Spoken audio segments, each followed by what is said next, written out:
Well, the aforementioned Professor Harvey J.K. and Alan Minsky, let's get right to the State of the Union. We've been talking about Ukraine all day. I want to get your take on Ukraine and the elections on Tuesday in Texas.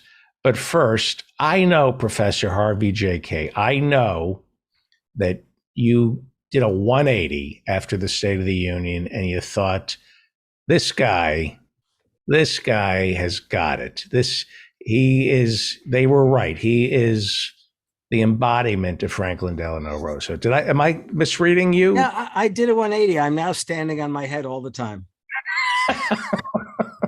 But you finally got the Biden magic, right? And Marx put Hegel up and standing on his feet, and Biden put K upside down and put me on my head. That's all I can tell you. So, how was the State of the Union?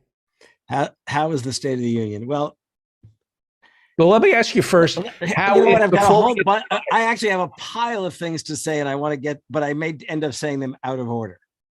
Okay. But you had something you were going to ask me first?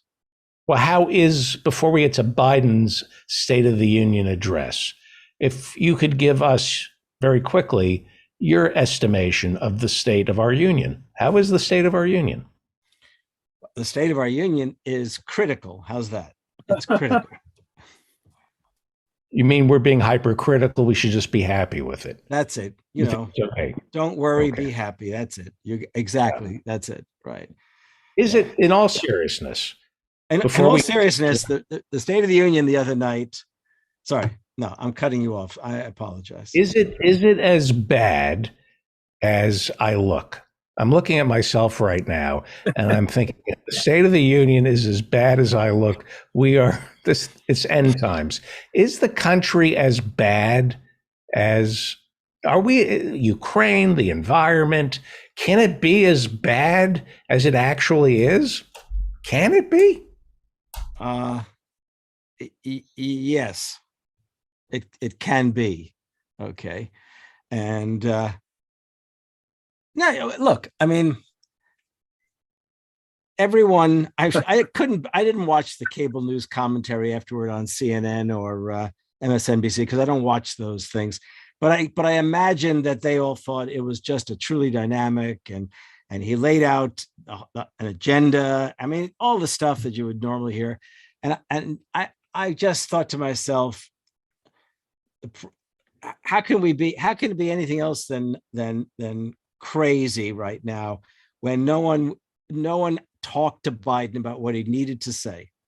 They just let him do what but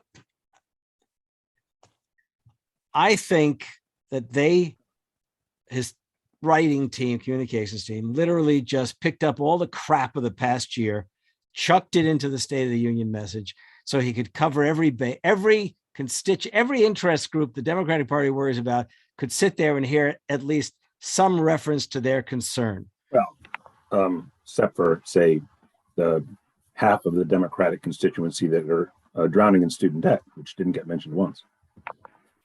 Yeah. Oh, sorry. Yeah, that's true. But what I'm getting at is with all of that, my point ultimately is he said nothing. That's the point. He said absolutely nothing, except he repeated the failed agenda of the past year without talking about how we might move forward. And I want to be very clear that I found the speech utterly forgetful, except that I took so many notes that I've got it all up here. Okay. Go on. Let me hear. What else? Let me start with some examples of things rather than, I'm going to start with precise things. When he introduced I assume the billionaire CEO of Intel to celebrate the fact that Intel is going to invest $20 billion in some complex in Eastern Ohio. All I could think of was, and then went on to sell it to at least compliment or praise GM, but failed to mention that GM had just in the last few years shut down Lordstown, which probably would be in a 30-mile distance from wherever this guy is going to set up the intel zone. That's first. Okay, that's first. Then, but everything was a one line. It was like one lines, like voting rights, workers' rights, the challenge of women's choice, the trans. I mean, it was like over, and it was just all this stuff. And people said to me, what do you expect? And I said, I expected them to have learned a lesson from this past year. I've been, that maybe they'd have paid attention. Maybe somebody would bother to read a little history. Maybe John Meacham would realize that he gave terrible advice to begin with, and literally go back and reread history and come back and say, hey, Joe, we got to take a different approach. In fact, the only saving grace of the speech the other night in those terms is I never heard the phrase soul of America mentioned once. Okay. But now, having said that, I think there were alternatives that he could have made. Other presidents, took the time to not only to have, say, the corporate billionaire up in the gallery. This has been a year of worker activism. Why didn't he bring some Starbucks workers and put them in the gallery? Right. Why didn't he bring some Kellogg's workers and put them in the gallery? Why didn't he bring Chris Smalls and put him in the gallery? Why didn't they bring a couple of miners from Alabama, put them in the gallery? That's just for, that's what I mean by Starbucks. And you're getting me angry. Now I'm angry. Every time I talk about it, I get angry. And how about this? How about if we're going to talk about voting rights? He talked about voting rights. He talked about the suppression of voters' rights. But why didn't he think about possibly telling the vast American electorate, especially those who feel threatened by these developments, what they might do? Like in the 60s, there were marches, right? Why not? When he talked about a woman's right to choose, why didn't he say, we had a women's march when Donald Trump was going to be inaugurated? I'd like to see women turn out again and let people know. Why didn't he look down at the two, Kavanaugh and the woman, whose name I always blank on, but the woman with those eyes that kind of like haunting, scary eyes. Barrett? Yeah, Coney Barrett. I mean, why didn't he look down and say, you folks have no right to strip Americans of their rights? That's not why the Supreme Court was ever created. I mean, that's what I would have liked to have seen. And, of course, it's sort of a fantasy, but it's not a fantasy. There would have been every opportunity to do something like that. So the State of the Union, it took us nowhere. There were no marching orders other than pass this, put it on my desk. Well, Congress can't pass they're not going to get these things done. The voting right, they're not going to pass it. He could have also, by the way, called out, he could have said, it's not only the Republicans, we have folks in my own party who are standing in the way. Look, when he talked about the American Rescue Plan, there's this great line. I've got to refer to this. This is great. Okay. Well, how about this one? For the past 40 years, we were told that tax breaks for those at the top and benefits would trickle down and everyone would benefit, right? But that trickle-down theory led to a weaker economic growth, lower wages, bigger deficits, and a widening gap between those at the top and everyone else in nearly a century. He might at least have apologized for being one of the neoliberals who was pursuing that kind of agenda. How's that? Okay, right. Could have said, we all make mistakes, and it's time we made up for them, right? I mean, that's another example. And then the other example, this is a great line. Wait, I got this. How about this one? How about this one? These are great. This is when he's talking about capitalism, right? And once again, he had to tell us he's a capitalist. Well, by the way, he's not a capitalist. He's been a public servant on my and your taxpayer dollars all of these decades. He is not a capitalist. His job is not to be a capitalist. His job is to operate in the public interest according to the Constitution. But he says, I'm not looking to punish anybody, but let's make corporations and Americans start paying their fair share. I don't know if people realize the next paragraph, he practically lost it. Look, last year, and then he stopped and he said, like Chris Coons and Tom Carper, my distinguished congresswoman, we come from the land of corporate America. There are more corporations in incorporated America than every other state in America combined. And I still won 36 years in a row. What the fuck was that about? Okay? That he's like anti-corporate? Like that they voted for him even though he's anti-corporate? I mean, and he wasn't anti-corporate. I don't remember any occasion. I mean, he defended He defended the credit card companies. He voted in favor of probably raising the interest rates on people who are having trouble paying. I mean, this is, you know what I mean? It's just, and not to mention, Chris Coons is the guy. He talked about past the $15 an hour minimum wage. And it's Chris Coons, who is one of the yo-yos for capital, who said no. Sorry, not sorry. No, What are you not sorry. No, I love you. This is great. This is amazing. This is, you know what? I no longer feel guilty for the things I say about him. I feel obligated to defend this guy because I thought I would feel that way too after that speech. And I thought, no way. By the way, how about this? This was really good. I'm a capitalist, but capitalism without competition isn't capitalism. No, then it's just purely probably oligarchy. But anyhow, capitalism without competition is exploitation. One of my former students sent me a note. He said, what kind of garbage is that? It's too bad given the fact he was capable of forgetting lines and words when he said Iran one time instead of, Ukraine.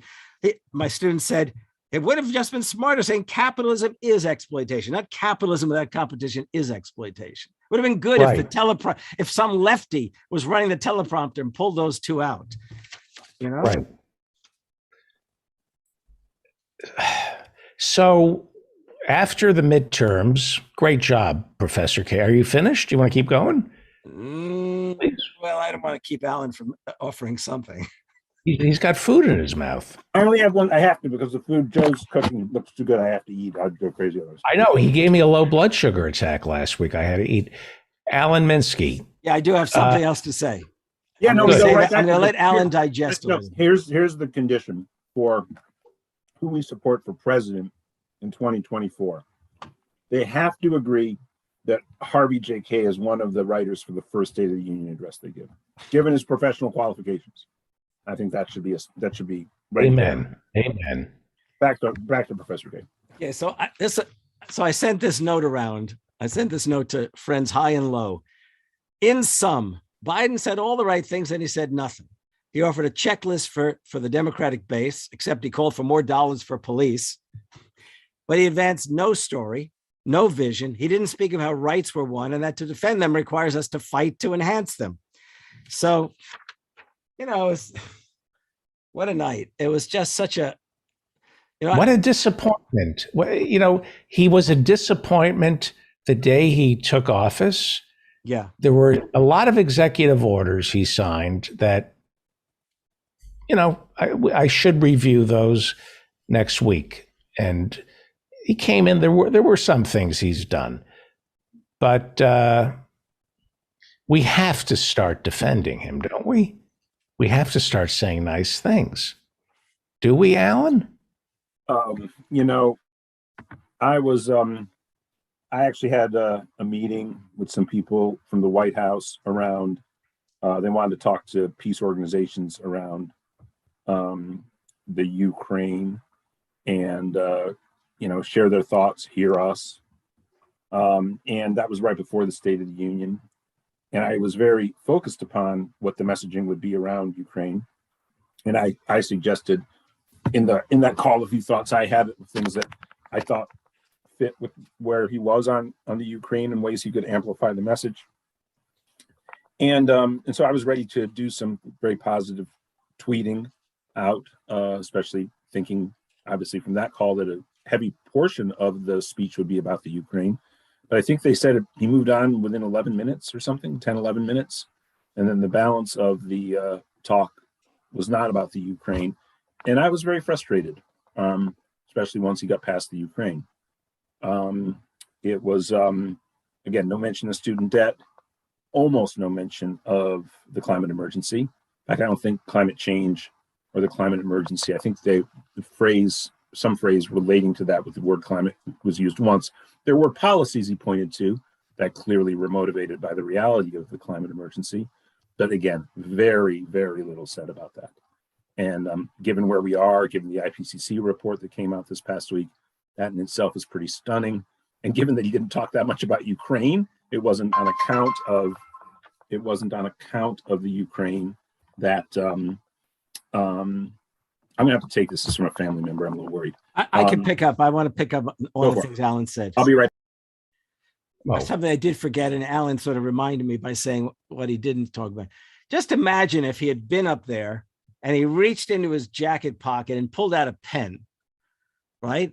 And said, tomorrow I am signing an executive order that literally absolves our young people of the student debt that we have accumulated in this country. I mean, just think of the thing. They needed, look, they didn't need me alone. They needed some Hollywood director to come and talk to him. You know, he can do the drama of the moment. Make it, do it. Right. I mean, think of the things, as I said, the people he could have had in the gallery, could have held up the pen on this. He could have talked down, because he's up above them, talk down to the Supreme Court justices and tell them what the Constitution actually was intended to do with the Supreme, empower the Supreme Court to do, that you do not strip Americans of their hard-won rights. I mean, there are lots of things that could have happened, and they didn't do it. I'm back, he by was the way. brought. Is everything okay? Yeah, it's okay. Sorry, it was my sister I wanted to pick up. By the way, she did call me though, because I don't know if you've seen it or if it's been brought up on this show so far, but apparently there's some attack that's occurred on the largest nuclear power plant in Europe. Yeah, they put it out. And the International Atomic Energy Commission is saying no radiation has spread. So Good. that's what we've heard so far. But then again, I'm getting my news from Russian television, RT, and they're now out of business, by the way. You wouldn't think that they'd want to. This one, I think, is in eastern Ukraine. It is the largest nuclear power plant in Europe, the third or fourth largest in the world, I think.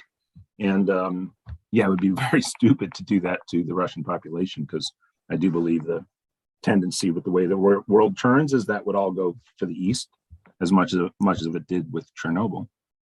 Yeah, but then Putin would have said that the Ukrainians basically blew it up to send the stuff their way. That would have been the top of the news on RT in Russia.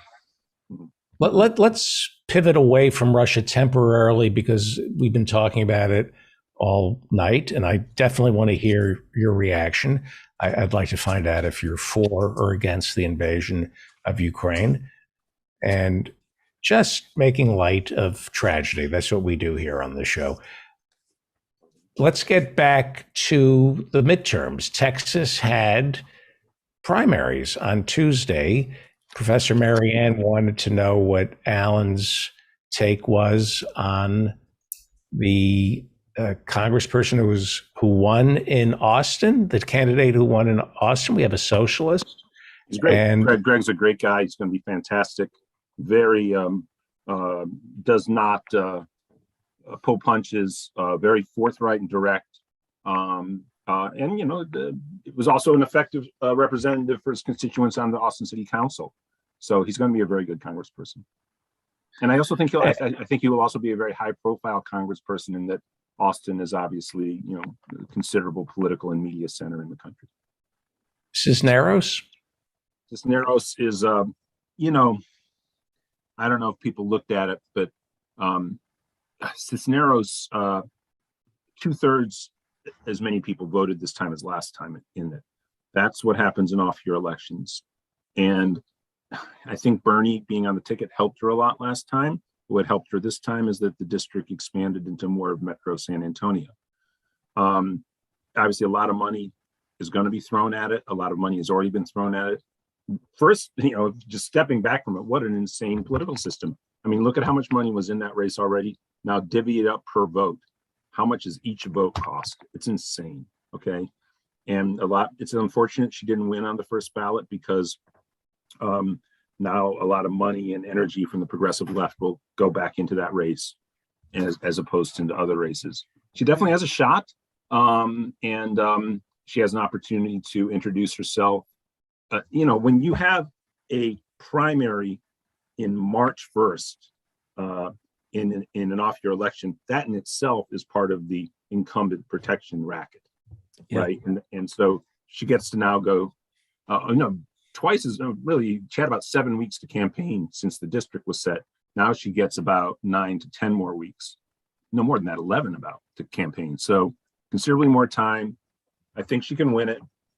It is going to be a very high profile race. I don't think it's going to sneak up on anybody at this point. And hopefully she'll pull it off. It's going to be very low turnout. The expectation in the primary runoff now, don't forget Beto was on the ballot. There's a gubernatorial primary on the ballot. Oh, and by the way, that money did produce results. Look at how many people voted in Kassar's race in Austin.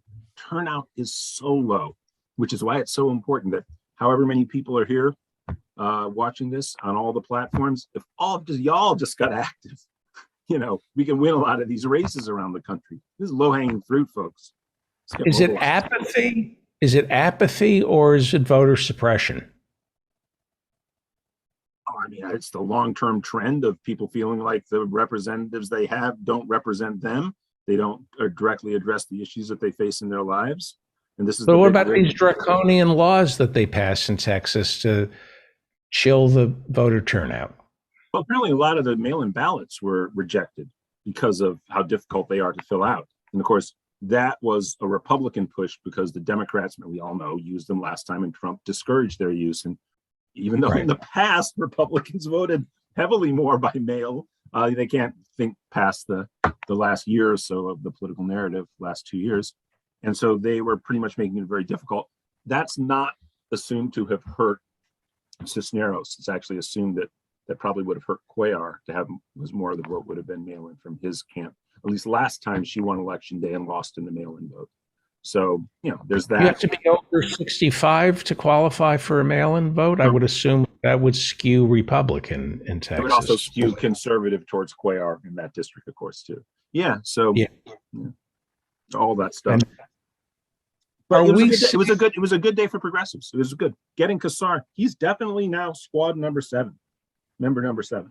Okay. And is he going to win? Oh, and then runaway. We are the progressive left are the beneficiaries along. Yeah. They pack so many Democrats into these districts in their gerrymandering strategy. There's no way he's going to lose. I mean, so one scenario that wouldn't be, we're looking at a catastrophe for the midterms for Democrats. Would you agree that it would be not so bad if Pelosi lost the House and went away, and we lost some Democrats, but gained a good number of DSA? We built out the squad. There's a lot that's very bad about the scenario you described, and then there's obviously stuff that's better. Now, well, what do you think a best case scenario? How much could we increase? Not necessarily the squad, but the DSA, the far left, almost non-existent. Well, I mean, there actually have been a few of the candidates who looked like they were going to have a good shot to win, like in Yarmouth's district in Louisville, where there was a good Justice Democrat endorsed that whole district, and then Cooper's district in Tennessee. The Republicans blew those districts apart. Not so much Yarmouth's district, but the way it's organized now is not the best for the left candidate. In Tennessee, they just completely split the whole district up and blew it apart. So they anti-gerrymandered that packed-in district around Nashville. So we lost a good seat. We would get there. I think we could really come out of this with about doubling the size of the squad. Cisneros wins, let's say, and then Summerlee wins. There are a few other people. Love Senator Vincent Fort down in Georgia 13. He'd be interesting to see if he gets included in the squad because he's 65, but he's fantastic.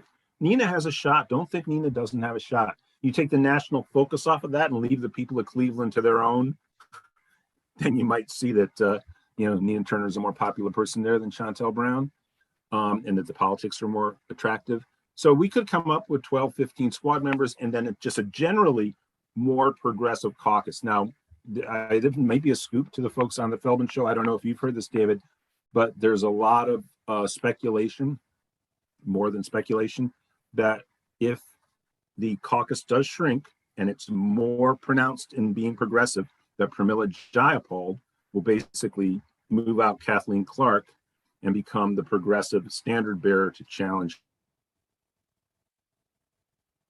Oh, in the middle of a scoop, he's frozen.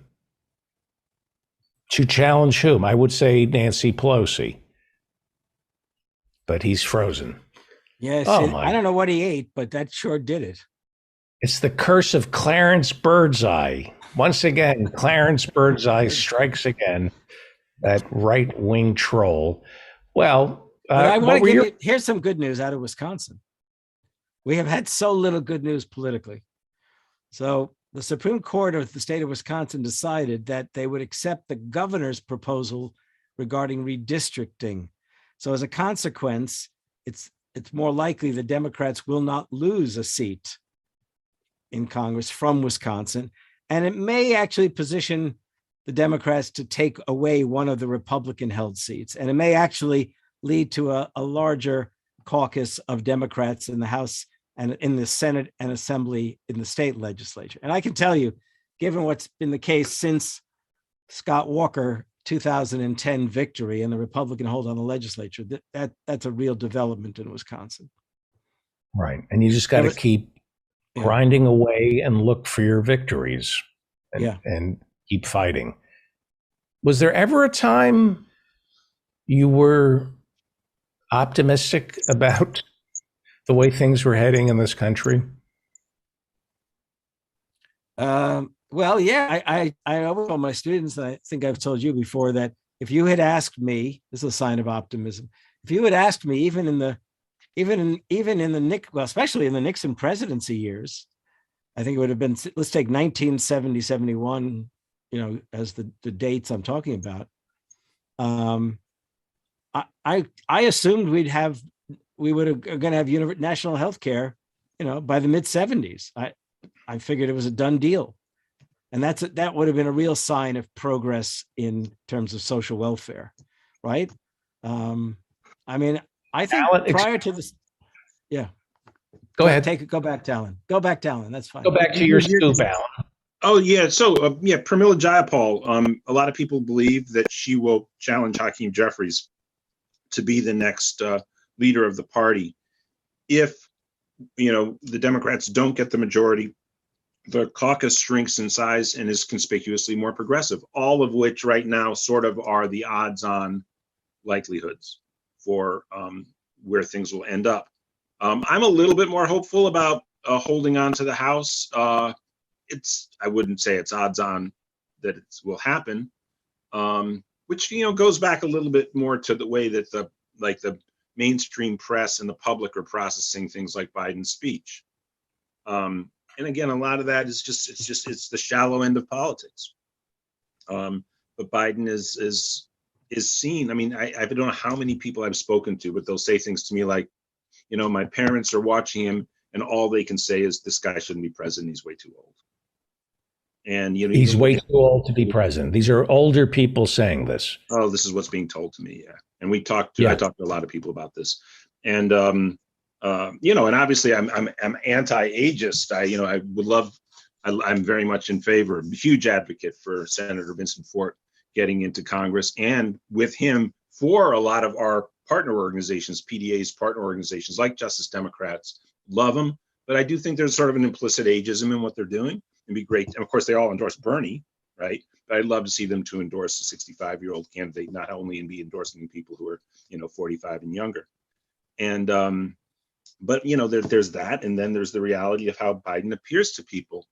And, especially on the international stage with, he's, in the first 10 days of the Ukraine-Russia crisis, there hasn't been that much of a bump for him. Usually when these things happen around the world, the US president gets a big bump in poll ratings.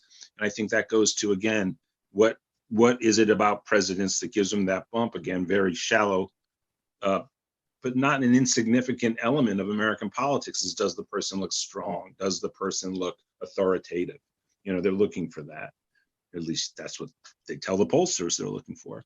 No reason to believe that they're lying. And it's, we're probably overreading it in our politically correct way, thinking that people don't think like that about, leaders during times of international conflict. But that's what people tend to be looking for, what the pollsters say, and Biden wouldn't come through on that front. And this makes him, I think to a much greater extent than was exposed during the campaign, where I think the COVID pandemic provided him with, Bernie is in great shape, by the way, even after the heart attack. I don't think Bernie was that vulnerable to this kind of thing. And with Biden, I think why did you bring up Bernie? Oh, somebody in the chat. Gee, I can't get the chat off. It always pops up on this image of my screen. Yeah, but it's interesting because I was thinking of Bernie. Right when you said that, I was thinking of Bernie. There are all sorts of 80-year-olds, 85-year-olds who are full of energy. But, this is not Joe Biden's fate right now. And he's the president. And, I was disappointed in the State of the Union address, especially once he pivoted off of Ukraine. But given what I've known about Joe Biden throughout his career, I'd still say on balance that he hasn't been overly disappointing to me as president. I do think that the pandemic had opened up a space for a more progressive domestic policy set of proposals that his administration was championing in terms of Build Back Better. And it really was the fact of Sinema and Manchin blocking it in the Senate that kept it from going into being law. He's not a strong candidate going forward. I don't know what can be done to make him a strong candidate. Somebody, I won't say who, David, that you and I both know, told me that they were privileged to information about Joe Biden going back to 2014. He had one of these pay for speaking engagements. He was getting about 1/5 the money of Obama, but people are paying him a good amount of money. He'd show up and he'd speak. And the people who would organize the event, paying top dollar to get this guy to speak at their event, they were told, after he talks, just one question. That's sort of all he can take. That's 2014. 2014. So, well, hang on. He was still vice president back then. Oh, sorry. 2018. 2018. In the middle of the term. In the middle of the Trump term. Sorry. Yeah. It's really just stunning what Clyburn and Obama and Beto and Klobuchar and Buttigieg forced down us. And of course, Elizabeth Warren, who did not endorse Bernie. It would be a different story if Elizabeth Warren supported Bernie. So alternative history. Was Bernie there on Tuesday night? I never saw I never saw him. No, he wasn't. I think that was all done so that people could sit every other seat. Because the camera went to Warren occasionally, but I never saw Bernie. Okay, that's good. Okay. If he were president right now, because there's no left infrastructure in Washington, they'd be eating him alive unless he'd have to be wildly popular. His approval rating would have to be through the roof. But they would have done to Bernie what Tip O'Neill and Teddy Kennedy did to Jimmy Carter, and they were right for doing it to Jimmy Carter. Glad you realized that finally. Yeah, you did teach me that. You did. Yeah, I see that. I see that. Right. But I say it so glibly, as though it's just tripping off my tongue, as though I'm. Yeah, you've taught me to hate all the right people, including Henry Wallace. My mother's. I never told you to hate Henry Wallace, please. Adlai Stevenson. Well, Adlai Stevenson was the problem. Okay, yes. And George McGovern. I've always been very suspicious of McGovern. You've taught me so many. I'm so grateful for all the people you've taught me to hate. The war, my take now looking back on it is the war and anti-war positions had a lot of people looking at what was left and what was right away from what had sort of defined it economically in the preceding few decades of American politics. So the Vietnam War shook that up. And so there's this perception of McGovern being on the left where he really wasn't that far. Yeah. So what if a president says vis-a-vis Ukraine, I didn't get elected to be a wartime president. I'm focusing on minimum wage, student debt, free college tuition, Medicare for all, the PRO Act, climate change. Get Putin on the phone and tell him, do not F my presidency. I mean, is there a way to to solve Ukraine judiciously, expeditiously, surreptitiously, and fortuitously. Well, That last we were pretty successful. I think we need to bring back the Dulles brothers from the 50s. I think, they were pretty good at staging coups against folks they wanted removed.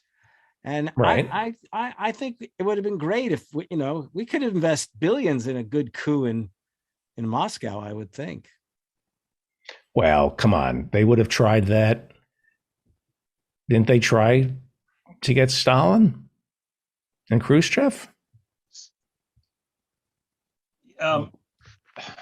Maybe they got Stalin. Maybe they got Maybe Khrushchev. they did, right? That's the old. Those are the Jewish doctors who got Stalin. Right. That was my.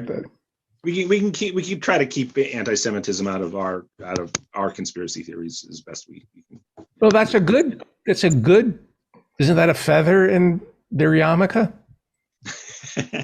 Well, a feather in their skull cap. A feather in their skull cap. I didn't. I'm sorry. I'm tired. Yeah. We get you at your best. Putin is one can only imagine rather paranoid about these matters and probably thinks ahead as much as anybody could. Now, maybe that just discourages the effort or the attempt because everybody assumes he's so wily and so on top of these things. There's a lot of thinking. I mean, there's a lot of ways we can speculate what Putin's thinking might be about his actions over the last 10 days and 2 weeks. But not the least of them is the old idea that we always heard throughout the Cold War that the Soviets at the time would exploit any president they saw as weak. And then, of course, this is the argument from the right wing right now that we're hearing. This is why he's doing this.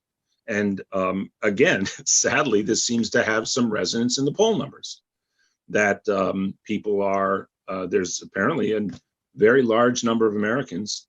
I don't know if it's more than half, the vast majority of Republicans, of course, but not an insignificant number of Democrats who believe that this wouldn't be happening if Trump was president, either because Trump would be a strong president or because, well, why would it be happening? Because Trump and Putin would be in league and something else would have been worked out or whatever. Right. And he wanted to dissolve NATO. That he would have said, from what I've read, he was planning to wait till he was reelected to announce that he wouldn't allow Ukraine to join NATO. Would that have been the worst thing?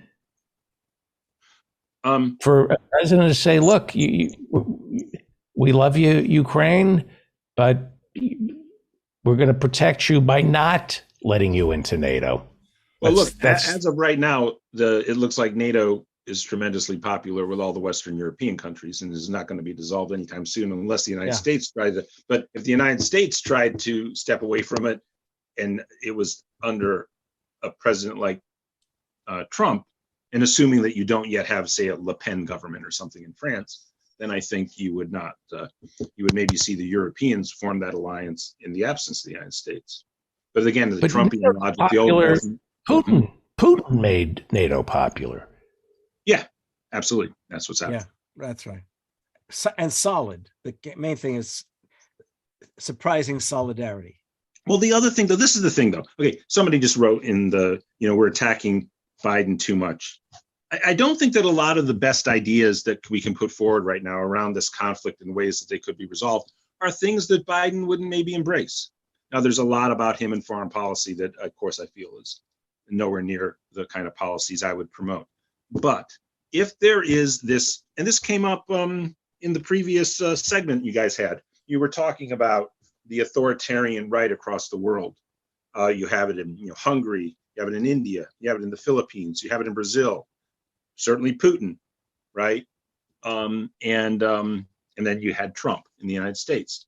If there is this struggle going on between authoritarianism and democracy, and by the way, the Republicans winning the Congress in the midterms, going to be a big feather in the skull, sorry, in the cap of wouldn't be that way.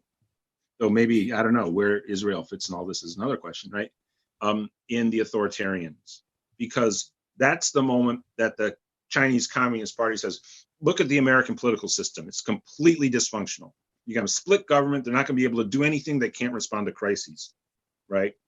They're well, basically- but hang on. Well, this is interesting. That's what Putin thought. right. He thought we were divided. He thought NATO was divided and we wouldn't come together. I'm hoping that Biden, I have a lot of problems with how Biden is handling this, but I'm hoping that the economic sanctions, the unity, will minimize the damage here. I think the Chinese with Taiwan underestimate the West's monolithic unity, don't you? When it comes to well, I mean, the point I want to make right now, though, is these past 10 days with the world rallying behind the Ukrainians, it really is a signature moment of why people would rather live in a democratic society than an authoritarian society, right? No checks and balances on Putin from him pursuing this war. Whereas in Ukraine, they're talking about they live in a free society, they live in a democratic society. Zelensky is not coming off as at all autocratic, as rather in harmony with the sentiments of his people. And it's very much a moment where the appeal of democracy, can really be foregrounded. And it's an opportunity to, again, with Trump's defeat, Biden's victory, again, a good moment for democracy there, again, with all understandings of the ways we don't love everything about Biden, still great moment for democracy with Trump's defeat. Of course, we should go about strengthening democracy domestically, probably through executive actions. I would encourage him to do that in light of what's going on with Ukraine and Russia. But the Am I missing something here? Let me ask, it seems to me that in 2001, America wanted a war of ideas, an actual war against Islam, a war against the Middle East. And we went out looking for two wars and we got them. We started two wars. Absolutely. And Yeah, it feels right now, it feels like America is looking for a war of ideas with Putin and is strutting its stuff, not quite militarily yet. And the people who are paying the price, the pawns in all this, are the 5 million Ukrainians who are going to end up as refugees. It feels like that Blinken and Biden and that they, it was like, bring it on, Putin. Do you get that sense? Who? Both No. of you, that this could have, you don't get the sense that Biden and Blinken could have negotiated, done diplomacy to tamp this down? Well, it is strange because if you had said, take the two provinces, right? Let's say those two provinces leave Ukraine. Take the two provinces and leave the cannoli. Yeah, you'd have, that would be sort of a win for the pro-European forces, because Ukraine would clearly then become a majority pro-European. The result of diplomacy, Alan. Did you see diplomacy on our side in the lead up to the invasion of Ukraine? Blinken was sent home from Geneva after Putin recognized Donbass provinces. Isn't that when you start talking? Did you see diplomacy? The problem with this conversation, there's a problem with this conversation that in the crisis moments of diplomacy doesn't take place around a table unless they've already arranged things.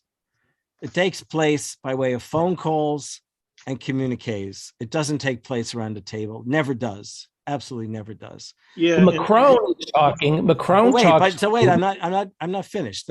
And in the lead up to this, it was striking. When I heard Biden, maybe it was in that long press conference or somewhere, respond to the question of Ukraine, what I got was that he wasn't clear in his mind and in his voice. It just wasn't clear. And you can't be unclear on those kinds of things. This brings me back to the question of whether or not I know that he handled, a long press conference, but I don't think he is up to the presidency. And I want to stand by something I've been saying for months now. He will not be the candidate in 2024. And the question would be, who would be? Because when I saw the camera go to Harris or Buttigieg, it scared me even more. Hillary. She wasn't in the room though, right? No. But don't you think Hillary is salivating? Maybe. Doesn't make me feel good about it. No. They're talking about Chelsea Clinton versus Ivanka Trump for president, in a good contest for president coming up soon, and that just makes me feel very sad for Jenna Bush. For Jenna Bush. Yeah. Out there every morning. Out there every morning. It real. All right. I'm taking a train tomorrow. Where you going? I can't wait. Go to Albany. Visit a friend. Very and nice. I'm going to sit on, and I love taking the train. I'm looking forward to it. Well, Professor Harvey J. Kaye is the author of several books, including Take Hold of Our History, The Fight for the Four Freedoms, and his FDR and Democracy, countless books.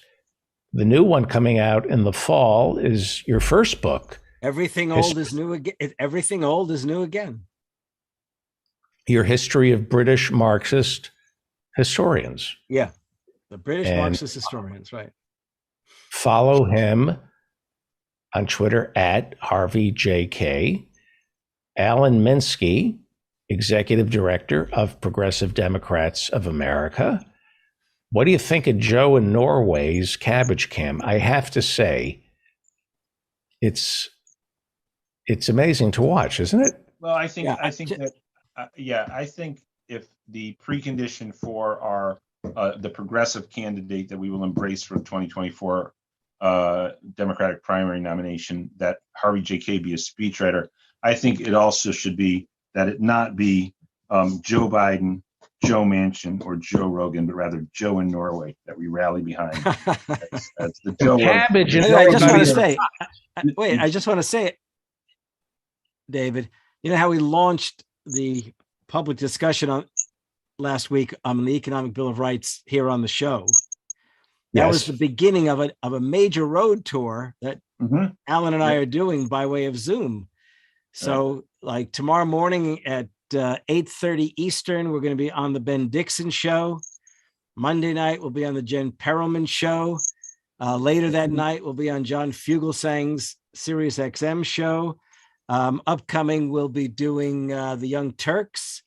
We'll be doing the Nomiki Konst show. I mean, you launched us, David. This is Jeff Santos show.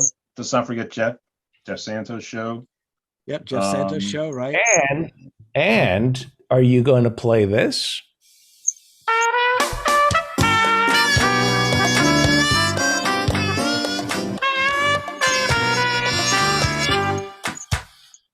Minsky and Kaye